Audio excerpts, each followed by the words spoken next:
In multiple states are now investigating the disappearance of a 22-year-old young woman on a cross-country road trip who was recently seen here in Utah. That as the woman's family is pleading for help. Our Daniel Woodruff has more on this bizarre story. Daniel? Well, Gabby Petito and her boyfriend were reportedly here in Salt Lake City at the end of last month before traveling to Wyoming. Not long after that, her family says they lost contact with her. We just want her home safe with us. Family of Gabby Petito say it's been 2 weeks since they've heard from the spunky 22-year-old. I received a text on the 30th. That was the last communication I had. Nichole Schmidt is her mother. I just wanted to have fun on a nice cross-country road trip. She enjoys life. Petito and her boyfriend had been traveling in this white van, chronicling their journey on YouTube, including stops in Utah. You can't keep chocolate in Utah. Not in July. Her father said she'd recently been traveling to Wyoming from Salt Lake City. Police in New York, where she's from, say they believe Petito was last in Grand Teton National Park before her family stopped hearing from her. The couple's van was found in Florida. Police there calling the circumstances odd. If anybody just has any information, any information out there. Her family is desperate for answers. She's an absolutely beautiful, beautiful soul inside and out. She's incredibly artistic, creative, loving, caring, free-spirited, wonderful soul. Now, the Daily Mail is reporting that Gabby Petito's boyfriend has returned home to Florida, has hired an attorney, and isn't speaking publicly about what happened. We have much more information, including how you can call in any tips on this case at KUTV.com. Live in Salt Lake City, Daniel Woodruff, 2 News. 26-year-old Andrew Acuff was killed while hiking between Big and Little Cottonwood Canyons this weekend. Search and rescue had to access that area by helicopter. Tonight, Haley Cromwell found out this route he was on, which is becoming more and more popular, is incredibly difficult. The popular hiking site All Trails says this is not recommended for anyone who isn't very experienced. It traverses 5 of the Wasatch summits over 11,000 feet. And one of the rescuers I spoke with says that he's hiked much of the Whirl himself, but he wouldn't go it alone. The Wasatch Ultimate Ridge Link Up, the Whirl. Todd Taylor was part of the Salt Lake County search and rescue team that made the recovery over the weekend. He's hiked parts of the trail himself, and it can be punishing. Taylor says social media and more people turning to the Wasatch Front for recreation could be playing a part in more people trying to tackle the Whirl. Part of it is they're trying to go fast. Most people are trying to, it's a long, long route, and they want to do it as quick as possible, so that's part of it. Michael Finger was also part of the search and rescue team that made the recovery this weekend. He's been part of search and rescue for 14 years.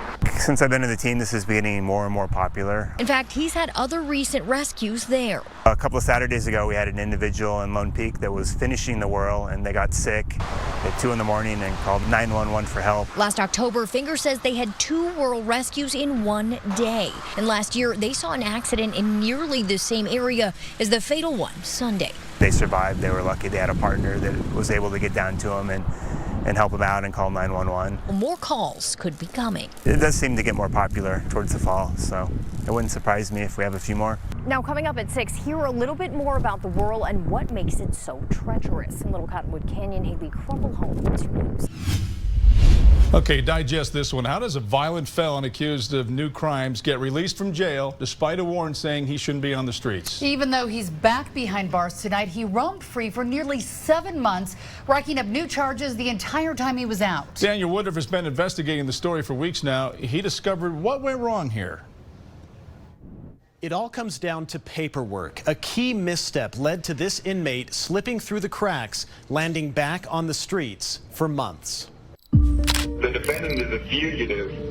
He's running around with the no-bail warrant. That's the voice of a Tooele County prosecutor, May 4th of this year. I don't know how that happened. He's talking about Daryl Cabrera, charged with raping and beating a woman.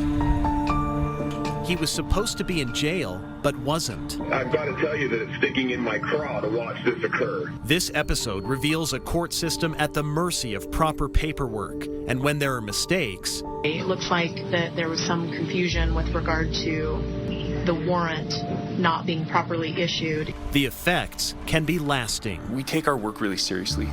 And when this is pointed out, it hurts that we've made a mistake. Cabrera is 33, his criminal past dating back a decade. His most violent offense? A guilty plea last November to assaulting a Duchesne County woman. Instead of prison, he received probation and was ordered to serve 60 days in the Duchesne County Jail. He surrendered 2 days before Christmas and was released February 9th after serving that sentence.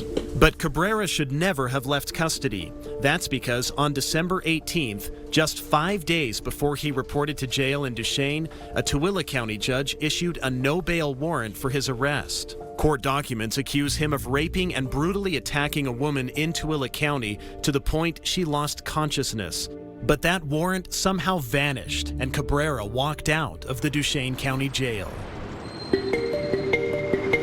So what happened to that Tooele County warrant? I asked that question to the Utah courts. Turns out it came down to a simple clerical error, but one with big consequences.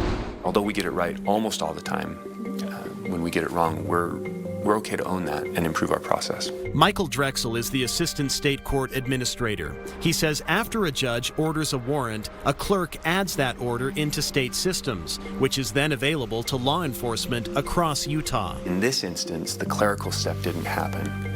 Should it have happened? Should a warrant have issued as the judge ordered? Absolutely, 100%. Did it? Unfortunately, no, and that's on us. He says a clerk accidentally removed the warrant instead of issuing it, paving the way for Cabrera's February release from jail. Clerical errors happen. They do. How often? Not very often. Kent Morgan is a former prosecutor, not involved in this case. Have I dealt with clerical errors in my career? I have. Every week? No. We filed documents. Drexel says nearly every warrant in Utah is issued properly, but this one wasn't, leading to Cabrera evading custody for more than 6 months and even racking up new assault charges while he was out. He was finally arrested August 25th. The courts are now using this unfortunate example as training. And without pandering to you, I have to thank you for taking an issue with this because it prompts us to scrutinize our systems and gives us an opportunity to improve. Daryl Cabrera has 4 felony cases pending against him. I reached out to his attorney several times for this story. He didn't respond. Tooele County prosecutors wouldn't comment either. Back to you.